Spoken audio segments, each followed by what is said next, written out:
je pense que la question de la privation de la liberté là, est une question fondamentale. En fait, il faut réfléchir. Il y a les mesures immédiates, les mesures à moyen terme et les mesures à long terme. À long terme, il faut voir les conditions dans lesquelles une personne peut être privée de liberté.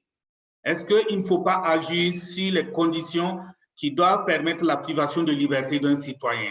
Donc, il faut peut-être réformer la loi qui concerne donc la détention des personnes pour les réduire. Il faut travailler donc sur la criminalité, faire réduire la criminalité pour qu'il y ait moins de personnes ou travailler, faire une œuvre sur ceux qui appliquent la loi, le juge de la liberté et de la détention, pour que les conditions de privation de liberté soient encore plus draconiennes qu'actuellement. Ensuite, pour les actions immédiates à faire, je pense qu'il faut étudier le cas de chaque personne privée de liberté, voir sa situation carcérale, voir sa situation de condamnation. Est-ce qu'on ne peut pas, comme on l'a déjà fait pour les mesures de grâce, là, refaire une nouvelle mesure de grâce pour vraiment désengorger? Il faut aussi dire que avoir beaucoup de personnes en prison a un impact sur le budget de l'État.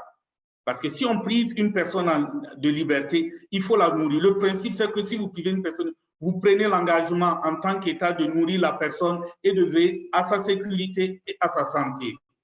Et si, d'un côté, on a du mal à consacrer une part du budget à l'alimentation ou au bien-être des personnes privées de liberté, il faut donc qu'il y ait le moins possible de personnes qu'on prive donc de liberté. Et ensuite, consentir à un effort budgétaire pour pouvoir les prendre en charge de manière digne, que la détention là se fasse dans la dignité humaine, pas dans la détresse ou dans vraiment ce qui est inhumain.